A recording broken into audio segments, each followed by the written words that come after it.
ಶಕ್ತಿ ಗಣಪತಿ ನಗರ ward ಹಿರಿಯ ನಾಗರಿಕರ ವೇದಿಕೆ, ಬಿಇಎಂಎಲ್ ಲೇಔಟ್, ಕಮಲನಗರ, ಕುವೆಂಪು ರಂಗಮಂದಿರ ಹಿರಿಯ ನಾಗರಿಕರ ವೇದಿಕೆಯನ್ನು ಮಾಜಿ ಸಚಿವರು ಮತ್ತು ಜನಪ್ರಿಯ ಶಾಸಕರಾದ ಕೆ. ಗೋಪಾಲಯ್ಯನವರು ಜ್ಯೋತಿ ಬೆಳಗಿಸಿ ಉದ್ಘಾಟಿಸಿದರು. ಈ ವೇಳೆ ಅಧ್ಯಕ್ಷರಾದ BD. Srinivas, ಮುಖಂಡರುಗಳಾದ N. Jayaram, BBMP ಮಾಜಿ ಸದಸ್ಯರಾದ ಪದ್ಮಾವತಿ ಶ್ರೀನಿವಾಸ್, ಚಂದ್ರೇಗೌಡ, ನಿಸರ್ಗ ಜಗದೀಶ್ ಸೇರಿದಂತೆ ಹಲವು ಮುಖಂಡರು ಉಪಸ್ಥಿತರಿದ್ದರು. ಹಿರಿಯ ನಾಗರಿಕರ ಸೌಲಭ್ಯಕ್ಕಾಗಿ ಕುಂದುಕೊರತೆ ಮತ್ತು ವೈದ್ಯಕೀಯ ಸಮಸ್ಯೆಗಳ ಬಗ್ಗೆ ಈ ವೇದಿಕೆ ಕಾರ್ಯನಿರ್ವಹಿಸಲಿದೆ ಎಂದರು.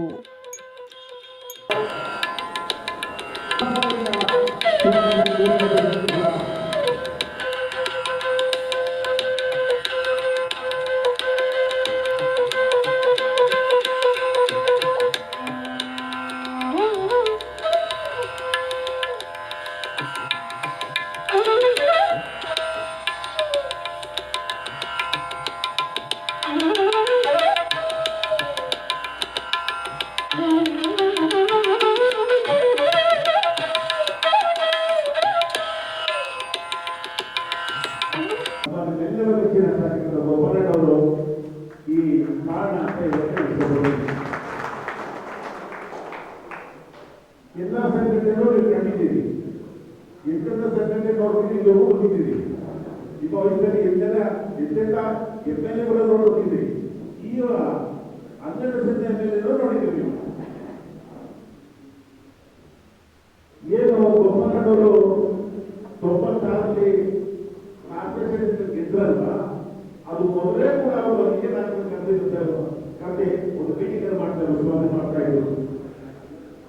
ಯಾರ ರೀತಿಯಾಗಿ ನಾವು ಮಾತಾಡಿದ್ದು ಅದರಿಂದ ಅವರು ಕಾಲೇಜ್ ಓದಿದಲ್ಲಿ ನಾನು ಕೇಳ್ಪಟ್ಟಿದ್ದೀವಿ. ಅವ್ರು ಹೇಳೋ ಮಾತಾಡೋದು ಅವ್ರ ಕಾಲೇಜ್ ವಿದ್ಯಾಭ್ಯಾಸದಲ್ಲೂ ಕೂಡ ಇದನ್ನೆಲ್ಲ ಕರ್ಕೊಂಡು ಬಂದೇ ಸನ್ಮಾನ ಮಾಡುವುದು.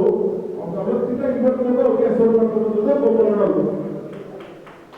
ನಮ್ಮ ನಿಮ್ಮೆಲ್ಲರ ಜನಪ್ರಿಯ ಶಾಸಕರು ಆದಂಥ ಗೋಪಣ್ಣನ ಮೇರೆಗೆ ಈ ದಿನ ವೇದಿಕೆ ಮೇಲೆ ಕುಳಿತಕ್ಕಂಥ ಅಣ್ಣವರಿಗೆ ವಂದನೆಗಳು. ಹಾಗೂ ನಮ್ಮ ಆತ್ಮೀಯರು, ಹಿರಿಯರು, ಮಹಾಲಕ್ಷ್ಮಿ ಎಜುಕೇಷನ್ ಟ್ರಸ್ಟ್ನ ಅಧ್ಯಕ್ಷರು, ಉತ್ತರ ಜಿಲ್ಲೆ ಉಪಾಧ್ಯಕ್ಷರಾದಂಥ ಜಯರಾಮಣ್ಣವರಿದ್ದಾರೆ, ಅವ್ರಿಗೂ ಸಹ ವಂದನೆಗಳು. ಹಾಗೂ ಬೆಂಗಳೂರು ಉತ್ತರ OBC ಅಧ್ಯಕ್ಷರಾದಂಥ BM ಶ್ರೀನಿವಾಸ್ ಅವ್ರ ವಂದನೆಗಳು. ಹಾಗೂ ನಮ್ಮ SBI ಸ್ಟಾಫ್ ಕಾಲೋನಿ ಹಿರಿಯರಾದಂಥ ಸತ್ಯನಾರಾಯಣ ವರ್ಷ ನಮ್ಮ ತುಂಬ ಪೂರ್ವಕ ವಂದನೆಗಳು. ಹಾಗೂ ನನ್ನ ಆತ್ಮೀಯ ಸ್ನೇಹಿತರು, ನಮ್ಮ ಜೊತೆಯಿರತಕ್ಕಂಥ ನಿಸರ್ಗ ಜಗದೀಶ್ ಅವರು ಸಹ ಅವರಿಗೆ ತುಂಬ ಧನ್ಯವಾದಗಳು. ಹಾಗೂ ನನ್ನ ಈ ಭಾಗದ BML ಬಡಾವಣೆ ಅಧ್ಯಕ್ಷರು, ಇದು ಸಹ ದೇವಸ್ಥಾನದ ಅಧ್ಯಕ್ಷರಾದಂಥ ಚಂದ್ರಗೌಡರು ಸಹ ಇದ್ದಾರೆ, ಅವ್ರಿಗೂ ಸಹ ವಂದನೆಗಳು. ಹಾಗೂ ಮತ್ತು ಹಿರಿಯ ಚಿತ್ರನಟರು ಸತ್ಯಪ್ಪನವರು, ಅವರು ಸಹ ಅದಕ್ಕೆ ಬಂದ ತುಂಬ ಸಂತೋಷ, ಅವ್ರಿಗೂ ವಂದನೆಗಳು.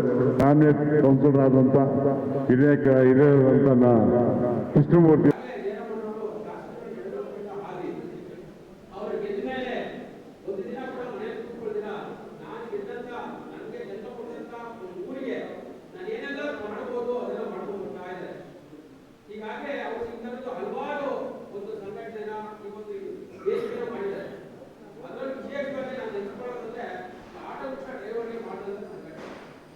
ಇವತ್ತು ಸುಮಾರು ಒಂದು ಕನಿಷ್ಠ ಪಕ್ಷ ಒಂದು 5 ರಿಂದ 10 ಆಟೋ ರಿಕ್ಷಾ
ಪ್ರತಿಯೊಂದು ಹಂತದಲ್ಲೂ ಕೂಡ ವಾರ್ಡ್ ವೈಸ್ ಅವರು ಈ ಹಿರಿಯ ನಾಗರಿಕರನ್ನು ನಾವು ಗುರುತಿಸಬೇಕು ಅನ್ನೋದು ಅವರ ಒಂದು ಆಶೆ ಆಗಿದೆ.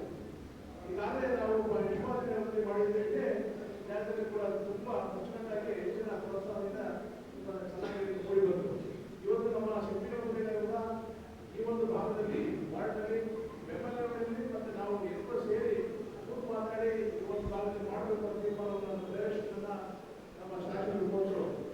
ಆ ಶಾಸಕರಿಗೆ ಕೊಟ್ಟ ಒಂದು ಸಂದರ್ಭದಲ್ಲಿ ಎಲ್ಲರೂ ಕೂಡ ಮಾತಾಡಿ ಇವತ್ತು ನಾವು ಈ ಒಂದು ನಾಗರಿಕರ ಹಿರಿಯ ನಾಗರಿಕ ವೇದಿಕೆಯನ್ನ ನಮಗೆ ಇವತ್ತು ನಾವು ಮಾಡಲೇಬೇಕು ಅಂತ ನಿರ್ದೇಶನ ಬಂದಿದೆ. ಅದೇ ರೀತಿಯಲ್ಲಿ ಇವತ್ತು ಉದ್ಘಾಟನೆ ಆಗಿದೆ.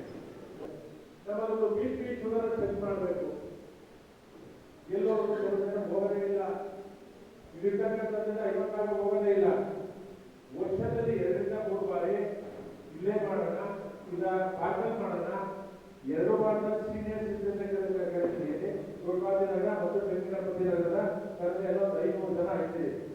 ನಿಮ್ಮ ಕುಟುಂಬ ಈಗ ಉಳಿದಿರ್ತಕ್ಕಂಥ ಜನರಿಗೆ ಮಾಡೋದು ಪಾರ್ಸಲ್ ಮಾಡ್ತೇವೆ. ಈಗ 24ನೇ ತಾರೀಕು ಅರವಿಂದ ಸ್ಕೂಲಲ್ಲಿ ಇಟ್ಕೊಂಡಿದ್ದೇವೆ. ಅರವಿಂದ ಸ್ಕೂಲಲ್ಲಿ ಒಂದು ದೊಡ್ಡ ಒಂದು ಮೆಡಿಕಲ್ ಕ್ಯಾಂಪ್ ಅನ್ನು ಇಟ್ಕೊಂಡಿದ್ದೇವೆ. ಅಲ್ಲೂ ಬರ್ಬೋದು. ನಿಮಗೆ ಮಾಡ್ತಕ್ಕಂಥದ್ದು BP ಶುಗರು ECG ಮಾಡ್ತೇವೆ. ಲಿಕ್ವಿಡ್ ಪ್ರೊಫೈಲ್ ಅಂದ್ರೆ ನಮ್ಮ ರಕ್ತ ಸ್ಥಿತಿನ ಮುಂದೆ ಸ್ಥಿತಿ ಆದಾಗ ಇದು ಮಾಡಿದ್ರೆ ನಮ್ಮ ಏನೇನು ಸಮಸ್ಯೆಗಳಿವೆ, ಕೊಬ್ಬಿನ ಇದೆ, ಎಲ್ಲವನ್ನು ನಾವು ಎಲ್ಲವನ್ನ ತೆಗೆದುಕೊಡ್ತಾರೆ. ಅದನ್ನು ನೋಡ್ಕೊಂಡು ಯಾವ್ದಾದ್ರು ಟ್ಯಾಬ್ಲೆಟ್ ಹಾಕಿದ್ರೆ ಏನೂ ಇಲ್ಲ ಅನ್ನೋದು ಏನು ಬೇಕಾಗಿಲ್ಲ. ಎಲ್ಲರೂ ವಾಕ್ ಮಾಡ್ತಾರೆ, ಪಾತ್ರೆಗಳಲ್ಲಿ ವಾಕ್ ಮಾಡ್ತಾರೆ. ಇದನ್ನು ಎಲ್ಲರೂ ಹೋಗ್ಬಿಟ್ಟು ಲಿಕ್ವಿಡ್ ಪ್ರೊಫೈಲ್ ಕೊಟ್ಟಿದ್ದು ಖಂಡಿತವಾಗೂ ಮಾಡ್ಕೊಳ್ಳೋದಿಲ್ಲ. ಅದನ್ನ ಮುಂದಿನ ದಿನದಲ್ಲಿ ನಮ್ಮ ಸೀನಿಯರ್ ಜನರಿಗೆ ಇದೇ ಜೀವನದಲ್ಲಿ ನಾನು ಚಂದ್ರೇಗೌಡ ಈಗಾಗಲೇ ಹೇಳ್ತೀನಿ, ಯಾವ ಭಾನುವಾರ ಕಾಲಿದೆ ಆ ಭಾನುವಾರ ದಿನ ನಮ್ಮ ಟೀಮ್ ಬರ್ತದೆ, ಡಾಕ್ಟರ್ ಟೀಮ್ ಬರ್ತದೆ, ಇವೆಲ್ಲರೂ ಕಳಿಸ್ತೀವಿ. ಇಲ್ಲೇ ತಿಂಡಿ ವ್ಯವಸ್ಥೆ ಇರ್ತದೆ. ತಿಂಡಿ ತಿನ್ನೋದಕ್ಕಿಂತ ಮುಂಚೆ ಎಲ್ಲರೂ ಚೆಕ್ ಮಾಡಬೇಕು, ಆಮೇಲೆ ತಿಂಡಿ ತಿನ್ನಬೇಕು. ಈಗ ಮೊದಲೇ ಇರಬೇಕು. ಈಗ ಮೊದಲೇ ಇರುತ್ತೆ ಅದನ್ನು ECG ಯಾರಿಗೆ ಅವಶ್ಯಕತೆ ಇದೆ ಡಾಕ್ಟರ್ ಬರ್ತಾರೆ, ಚೆಕ್ ಮಾಡ್ತಾರೆ. ECG ಹೋಗ್ಬೇಕು, ECG ಯಾವಾಗ ಹೋಗ್ಬೇಕು ಅಂತಂದ್ರೆ ನಾನು ಬೇರೆ ಇದಕ್ಕೆ ಫ್ರೀಯಾಗಿ ಮಾಡ್ತೇನೆ, ಎಲ್ಲರೂ ಫ್ರೀಯಾಗಿ ಮಾಡ್ತೇನೆ. ಯಾಕೆಂತಂದ್ರೆ ಇನ್ನೊಂದು ದಿನ ನಾವೆಲ್ಲರೂ ಬರಬೇಕು, ನನ್ನ ಸೇರಿ ಇವರು ಎಲ್ಲರೂ ಆರೋಗ್ಯದಿಂದ ಇರಬೇಕು ಅನ್ನೋದಕ್ಕೆ ಈ ಸೀರಿಯಸ್ ಒಂದು ಕಾರ್ಯಕ್ರಮ ಮಾಡಿದ್ರೆ ಖಂಡಿತವಾಗೂ ನಿಮಗೆ ಇನ್ನೂ ಆರೋಗ್ಯ ಸುಧಾರಿಸಿದ್ರೆ. ಪಾತ್ರದಲ್ಲಿ ನೀವು 4 ರೌಂಡ್ 5 ರೌಂಡ್ ಹಾಕೋರು, ಇನ್ನೊಂದು ರೌಂಡ್ ಜಾಸ್ತಿ ಆಗ್ತೀರಾ. ಇದರಿಂದ ಮೆಡಿಕಲ್ನ ಅಸಿಸ್ಟೆಂಟ್ ಬಹಳ